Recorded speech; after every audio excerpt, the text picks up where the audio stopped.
Here now with Grandview head men's basketball coach Denis Schaefer. The Vikings open up their schedule this weekend, a roadie to Sioux City for back-to-back games against Briarcliff and Morningside.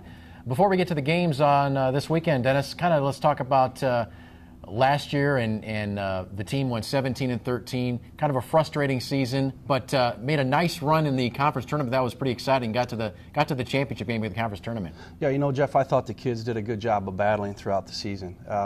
You know, frustrating just in the sense that I think your record improves and probably get to 20 or 22 wins with a couple of shots and a couple of free throws made during the course of the year and just a couple of plays. But what I really admired about the kids is that they never quit playing. They battled every day in practice. I think they had a true culture about them of just trying to improve, and I'm really pleased with how the season ended for us and going into that title game at St. Ambrose. Yeah, the seniors lost to last year's team include Kevin Smith and Josh Henry, Alan Clark also on that list. Three solid basketball players you're losing. Well, absolutely. You lose Alan, who is kind of the motor of the team. He's gets it up and down the floor, can push the tempo, can guard, creates for other players. He was kind of just a very dynamic point guard for us. Josh was a very consistent shooter for us over the 2-year time period. Another quality young guy, performed in the classroom and on the court. So he's certainly going to be missed. And then, you know, probably the element that we're missing the most right now is Kevin Smith. And, you know, he was a 3-year starter for us. He was a 2-time All-American. When you have someone who's 6'8" and can dominate in the post like Kevin can and cause some of the problems for the opponents, that's a big loss, and we're certainly going to miss those 3 guys. Before we get to the personnel from this year's team, you have a coaching staff change. Adam Sanchez, of course, left the team to take a head coaching job in high school at Cedar Rapids, Washington, and you've added Justin Einerson and Andy Woodley as your assistants.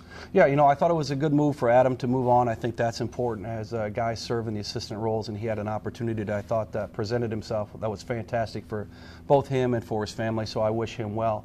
We were also pretty fortunate to bring Justin into the fold. Justin's got a wealth of experience. He's been at Clark University, which is in our league. He's been at Howard Junior College in Texas, so he's kind of been around to a different level of recruiting.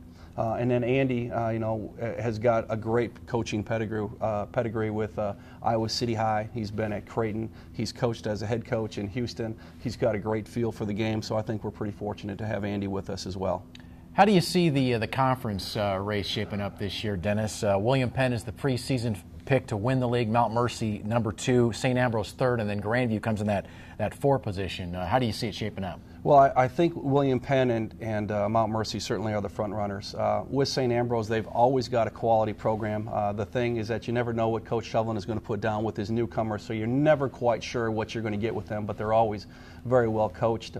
I think we're going to be in the mix. I think if our guys continue to battle, we've got a shot to make some runs at the top 2 or 3 spot and get that. But certainly Mount Mercy and William Penn have really kind of driven themselves in as the front runners with returning personnel and new personnel that's come back for both programs. Well, of course, we mentioned earlier that Grandview went on the road in the conference tournament and won at 2 of those 3 places. Actually played all 3 on the road last year in the conference tournament, 1 game short of making the Nationals. But those are 2 pretty fun games. And when you went to Oskaloosa, got the win at William Penn, and then up to Cedar Rapids and beat Mount Mercy. Well, anytime you can get a win on the road at either one of those places, you're doing pretty well. And you know, with Mount Mercy last year, we got wins on both road games, I believe, and then got 1 at home. And with William Penn, got 2 out of 3. The problem that I think we faced last year is we couldn't get some other road wins against teams that we probably should have beaten. You know, just statistically looking at it, and just personnel. So those 2 teams certainly going to be a battle for us. I think those 2 squads in general are very easy to play against because of their crowd and how they get into it, and there's a little bit more motivating factor for some of our guys. Yeah, the league was really balanced last year. From one, there wasn't really a lot of separation, I think, in talent-wise, and I think your team demonstrated that last year when you went to the championship game. You see the same thing this year? I do. I think the one separating group could be Penn and Mount Mercy. And everybody else is going to kind of be in that next 6 group or the next 5 group. But I think in general our league is always going to be a group of guys that are going to be balanced throughout, and any team can beat anyone on any given night. It's always been kind of I think how our league has been built over the last 5, 6, 7 years. Let's talk scheduling now. Of course, the 3 teams no longer in the league include Ashford, Iowa Wesleyan, and who am I forgetting? Waldorf. And Waldorf, right. So with those 3 teams leaving the league, making the league now a 7-team league instead of a 10-team league, was that Did that thing make it a little more difficult on you for scheduling purposes? It did make it a little more challenging to schedule. We lost 3 games there. We lost those a little late. We'd had to drop them in some cases just because our schedule didn't mix with theirs. In Ashford's case, we picked up, we're going to their tournament, and they allowed us to come, or they're going to come back and play us in January. Waldorf, we're just going to get 1 game in with them because it couldn't fit into their schedule, and Iowa Wesleyan is going to be in the same boat. So the challenge there was finding teams within our region that could play us, finding teams that were maybe not Division II or Division I teams that would offer us some type of guarantee without going an extended period of travel away, and also making a little bit of money on that trip if we're going to do that. I think we've addressed that for the future. We've got a good schedule mix for next year going forward, and I think that'll probably help us going as we start building our program. I think if any Viking fan looks at the schedule this year, they see just 1 game in the month of December. So that's going to be extremely difficult. How do you play 1 game in December and then you got to get ready a month later to start conference season? Yeah, we're going to just practice a lot, I think, Jeff, and I think we should get a lot better during that course of the season.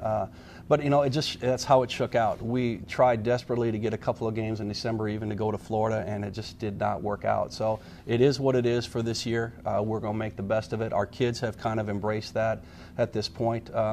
And then, truth be told, our season is so long, it may be something that will help us down the road, because we're playing basically six months, or working out 6 months out of an 8-month school year, and this might be just a time that the kids can get back and refresh and focus on academics, and coaches can get out and recruit and do their type of thing as well. Well, let's talk about the individual players now. Your leading returning scorer would be, of course, Cody Engel, averaging just under 15 points last year, his junior year.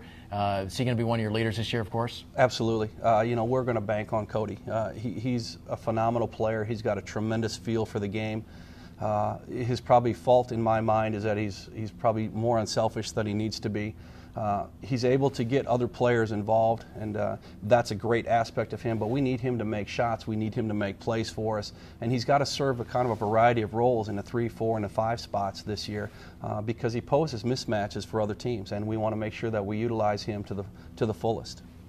The interesting thing about Cody Engel, in my opinion, is he's got a solid body on him, but the way he can maneuver inside the lane with the frame he has is pretty incredible. He's very crafty. He's got a 3-point shot that sets that up a little bit for him.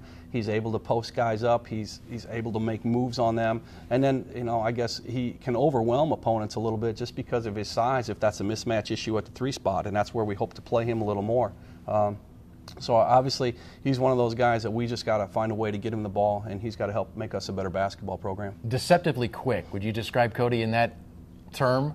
Cody will appreciate me saying that he is deceptively quick. Yeah, I'm going to go with that. We'll leave it at that one, Jeff. Okay. Some of the other players on the team, some of the newcomers the Viking fans are going to see this year. Well, we're going to start a freshman tomorrow night in Terrell Scruggs out of Houston. In my 15 years, I believe that's the first one that I can recall starting. And I think Terrell's 6'6". He's probably a little more than deceptively quick. He's long. He can run the floor. The issue with Terrell is he's a freshman. He's going to be overwhelmed at some points, but he's got a tremendous upside. And really looking forward to having him on the floor and watching him progress over the next 4 years. And, of course, the players coming back from last year's team include Chad Malloy at the point position. Well, I think we're going to move Chad to the off guard because I think that's a more natural spot for him. He's a catch-and-shoot guy. Late in the clock, he can create for himself. He can get separation and make some plays. So we're going to bank on him also being able to put the ball in the basket. And I think he's got a chance to have a really good junior year for us. Okay, let's talk about the games coming up this weekend for the Viking men. Rhodey to Sioux City, back-to-back games with Briarcliff and Morningside, and actually Morningside last year was one of the more exciting games, I think, for this Viking team, pulling out a 2-point victory. It seems like we were just loaded with exciting games last year, Jeff, because it could have gone either way during the course of it. We were able to win that one on the road last year. They're losing a number of players. I think Danny Rudin is one of their significant guys coming back for them. And so that's going to be a challenge for us on Saturday afternoon to try to sneak another one in, because if you go back even 2 years ago, I think it was a 48-46 thriller here where none of us could make any baskets, and we got them 2 in a row.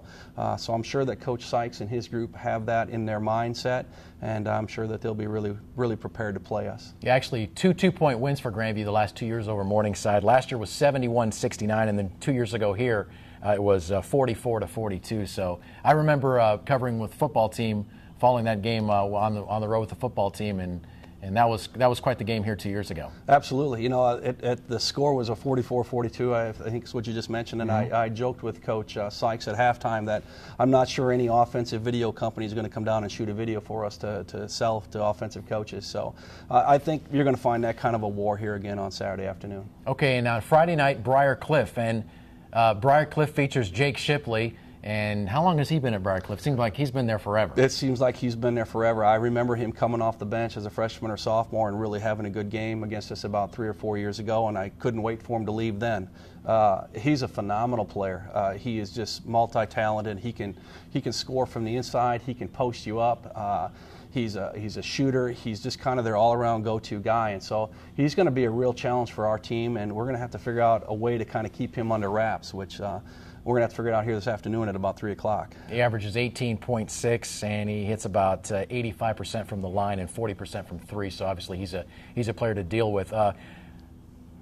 Statistically speaking, Dennis, your teams are always going to try to play defense, number one. We're going to guard. It's the number one thing that I think can be consistent. I've got a staff that I believe is kind of in that realm with Coach Einerson and Coach Woodley.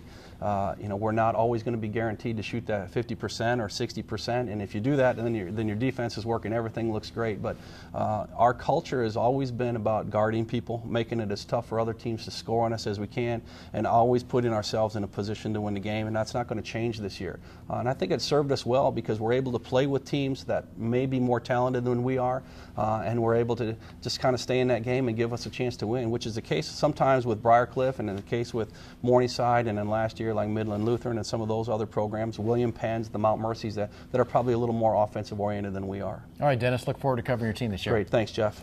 Grandview head men's basketball coach Denis Schaefer.